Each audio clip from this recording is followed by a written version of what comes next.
তেনেকুৱা কথা আচলতে নহয়। আমি এনেও জনসমাগম নহওঁতেও ইয়ালৈ আহিছোঁ, আপুনি বহুবাৰ দেখিছে। আৰু এই সময়ত এটা ইয়াতে এই ভঠেলি মেলা, আমাৰ ৰামদিয়া অঞ্চলৰ এইটো এটা বিৰাট সকলো ৰাইজৰ উৎসাহেৰে এই ভঠেলি মেলালৈ আহে, ভক্তপ্ৰাণ ৰাইজ আহে। প্ৰায় 18খন সত্ৰৰ গোটেই আমাৰ মানুহসকল ইয়াতে সত্ৰৰ গোটেই বিগ্ৰহবিলাক ইয়াত প্ৰতিষ্ঠা কৰি পেলাই মানুহৰ ওচৰত আশীৰ্বাদ প্ৰদান কৰে। গতিকে এই সময়ছোৱাত ৰাজনীতিৰ ঊৰ্ধত থাকি, যিহেতু মই বিভিন্ন সময়ত ইয়াৰ লগত জড়িত, এই সময়ত যদি মই ইয়াতে আহি পেলাই ভগৱান প্ৰভুৰ আশীৰ্বাদ নলওঁ, মোৰ মনটোত অশান্তি লাগি থাকিব। আৰু এতিয়া সঁচা মিছাৰ এই যুদ্ধখনত, গণতন্ত্ৰক ৰক্ষা কৰাৰ যুঁজত ভগৱন্ত প্ৰভুৰ আশীৰ্বাদ নিশ্চয়কৈ লাগিব। মানে এই সঁচা মিছাৰ যুদ্ধত সঁচাৰ লগত থাকি যাতে মিছাক পৰাভূত কৰিব পাৰোঁ, তাৰ কাৰণে মই ইয়াত সেৱা ল'বলৈ আহিছোঁ। খুব সুন্দৰ এটা, ইয়াৰ আগতেও 2-3বাৰ আহিছোঁ মই। তেতিয়া হয়তো এনেকে আপোনালোকবিলাক নাহিছিলে, কাৰণ তেতিয়া দীপবায়ন কংগ্ৰেছ দলৰ প্ৰাৰ্থী নাছিলে। দীপবায়ন এজন কংগ্ৰেছ সৈনিক হিচাপে ইয়াতে আহিছিলে। গতিকে খুব মানসিকভাৱে এটা ভগৱানৰ আশীৰ্বাদ পোৱাৰ নিচিনাকে লাগিছে, মানসিকভাৱে শক্তিবন্ত হৈছোঁ।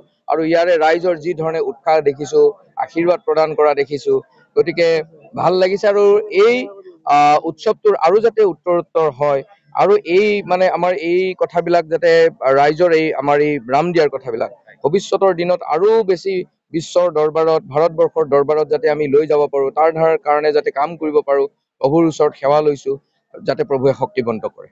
ইতিমধ্যে দুনু আহমেদে কৈছে যে তেওঁ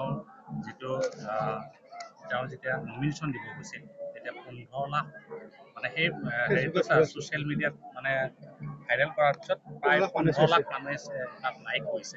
গতিকে কোন দীপবায়ন, কোন ফণীভূষণ চৌধুৰী, গতিকে এনেধৰণৰ কথা এটা কৈছে। চাওক, মই ইমান অহংকাৰী হিচাপে কথা কেতিয়াও নকওঁ। ৰাইজে দেখি আছে গণতন্ত্ৰৰ এই প্ৰমূল্য বোধৰ যুঁজত আমি কাৰ কাৰণে যুঁজি আছোঁ, কিয় কৰি আছোঁ, আৰু আমি প্ৰতিটো দিনেই দল সলনি পেলাই, আদৰ্শ সলনি কৰি পেলাই কেতিয়াও ৰাজনীতি কৰা নাই। কংগ্ৰেছ দলৰ আদৰ্শৰে আমি ৰাইজৰ লগত থাকি কাম কৰাৰ ইচ্ছাৰে, মানসিকতাৰে আমি এই যুদ্ধত নামিছোঁ। গতিকে ৰাইজৰ আশীৰ্বাদ যথেষ্ট। যদি তেনেকুৱা পৰিৱেশ আপোনালোকে কোৱাৰ নিচিনা, কোনোবাই যি কোৱা বুলি কৈছে, তেনেকুৱা হ'লহেঁতেন, ইয়াৰ আগতে বহুবাৰ জিকিব লাগিছিলে, বাৰে বাৰে মুখ ঠেকাচা খাই হাৰিছে।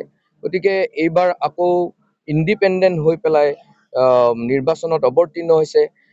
এই যুদ্ধখনত, গণতন্ত্ৰ ৰক্ষা কৰাৰ যুদ্ধত ৰাইজে যদি ভোট দিয়ে, হয় চৰকাৰৰ পক্ষত ভোট দিব, নহয় বিপৰীত শক্তিটোক ভোট দিব।